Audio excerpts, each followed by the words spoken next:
wabarakatuh.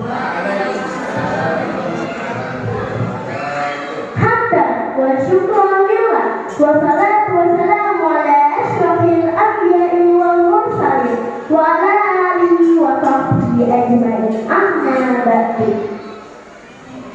Marilah kita haturkan rasa puji dan syukur kita terhadap Allah Subhanahu wa Ta'ala, Tuhan semesta alam yang tidak hentinya mencurahkan rahmat, hidayah, dan nikmat kepada kita semua.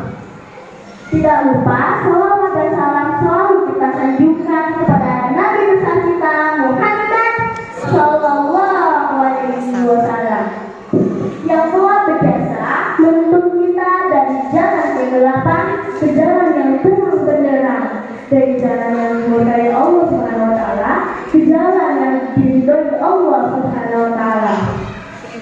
Semoga kita semua termasuk umatnya yang akan diberikan syafaat di akhir kelak. Amin.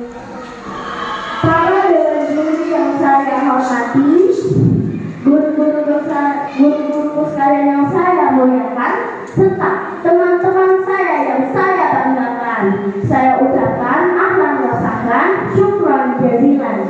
Pada kesempatan ini, izinkanlah saya Muliza Azalia, kelas 4B, sekolah di 2 Pandeglang, menyampaikan sedikit pidato singkat tentang cinta tanah air. Sebagai manusia, kita tentunya harus bersyukur karena dilahirkan di negeri yang penuh dengan kekayaan alam dan budaya. Negeri kemah-limpah buah seperti dalam lagunya khusus, judulnya Kolam Susu. Bukan lautan, hanya kolam susu, sayur dan jalan cukup menghidupimu. Tiada badai, tiada topan kau temui, ikan dan udang menghampiri dirimu. Orang bilang tanah kita tanah surga, tomat kayu dan batu jadi tanaman. Orang bilang tanah kita tanah surga, tomat kayu dan batu jadi tanaman. Hadirin yang dirahmati Allah, cinta tanah air juga bisa diartikan memakmurkan tanah air kita. Memakmurkannya dengan apa? Tentu saja dengan amal-amal soleh, bukan dengan korupsi, bukan dengan judi atau memakai baju seksi. Lantas, pertanyaannya bagaimana cara kita anak-anak madrasah ibtidaiyah untuk mewujudkan cinta tanah air itu? Yang pertama adalah bersikap jujur, saling menghargai, saling menghormati, dan saling menyayangi antar sesama manusia, sehingga akan tercipta persatuan dan kesatuan bangsa ini. Yang kedua adalah menghargai jasa pahlawan yang telah mengorbankan harta, benda, darah, bahkan nyawanya untuk kemerdekaan Indonesia. Lantas, bagaimana kita menghargainya? Belajar dengan sungguh-sungguh agar dapat mengisi kemerdekaan ini dan mensejajarkan bangsa-bangsa yang lain yang telah maju terlebih dahulu.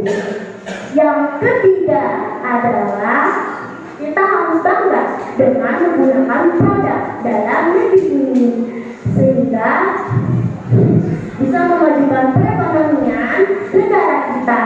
John F. Kennedy berseru, jangan tanyakan apa yang bisa negara berikan kepadamu, tapi tanyakan apa yang kamu bisa berikan kepada negara. Don't ask what the country can give you, but ask what you can give to the country. Hadirin yang dirahmati Allah, Allah Subhanahu wa Ta'ala juga memerintahkan kepada kita untuk selalu cinta dan untuk selalu cinta pada tanah air kita. Tertera dalam Al-Quran surat Al-Baqarah ayat 126. A'udzu billahi minasyaitonir rajim. Bismillahirrahmanirrahim.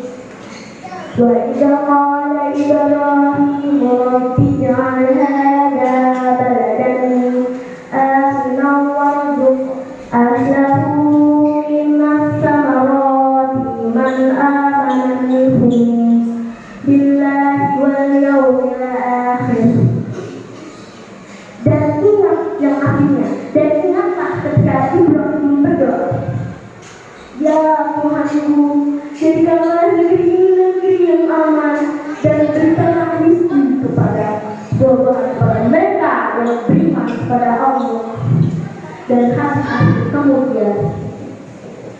Hal ini menunjukkan bahwa Nabi Ibrahim adalah seseorang yang begitu cinta tanah airnya. Diwanjuri guru-guruku serta sahabat-sahabatku yang dirahmati Allah. Semoga dalam pidato saya ini bisa membuat saya dan teman-teman bergerak hatinya untuk cinta dan bangga terhadap tanah air Indonesia. Sebelum saya mengakhiri, saya punya sebuah pantun loh. Nanti jangan catat ya. Pagi menjelang bersinar fajar. Cakep. Bintang-bintang merebut berkincang. Cakep. Mereka tak belajar agar cita-cita aku lagi ngejar.